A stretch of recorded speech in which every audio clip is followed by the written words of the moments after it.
जब किसी मनुष्य का जीवन धर्म, सत्य और करुणा से भरा होता है, तो उसकी मृत्यु केवल शरीर का त्याग होती है, आत्मा का अंत नहीं। गरुड़ पुराण में ऐसे ही लोगों के लिए पुण्य आत्माओं का मार्ग बताया गया है। मृत्यु का क्षण पुण्य आत्मा के अंतिम समय में भय नहीं होता, पीड़ा कम होती है, मन शांत रहता है। यमराज के कठोर दूत नहीं आते, बल्कि देवदूत आते हैं, जो आत्मा को प्रेम और सम्मान के साथ लेते हैं। चारों ओर दिव्य प्रकाश होता है और आत्मा को सुकून मिलता है। आत्मा की दिव्य यात्रा पुण्य आत्मा को जिन मार्गों से ले जाया जाता है, वे हैं पुष्पों से सजे पथ, मंद सुगंध और शीतल वायु, मधुर दिव्य ध्वनियान। यह मार्ग कठिन नहीं, बल्कि आनंददायक होता है। यमलोक में न्याय नहीं, सम्मान। पुण्य आत्मा को यमलोक में दंड नहीं दिया जाता, कठोर प्रश्न नहीं होते। चित्रगुप्त केवल पुण्य कर्मों का वर्णन करते हैं।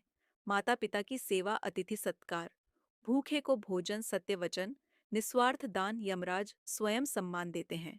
स्वर्ग और उत्तम लोक पुण्य आत्माओं को स्वर्गलोक, उच्च लोक, देवलोक प्राप्त होता है।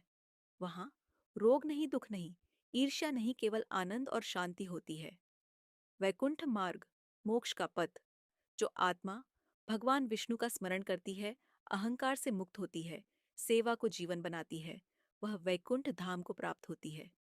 वैकुंठ में जन्म मृत्यु का चक्र समाप्त हो जाता है, आत्मा सदा भगवान के सानिध्य में रहती है। यही मोक्ष है। पुण्य आत्माओं की पहचान गरुड़ पुराण के अनुसार: जो दूसरों को दुख न दे, जो सत्य और धर्म का पालन करे, जो संतोष में जिए, जो माता पिता को देवतुल्य माने, वही पुण्य आत्मा है। उपदेश: पुण्य आत्मा मृत्यु से नहीं डरती, क्योंकि उसका जीवन ही उसका प्रमाण होता है।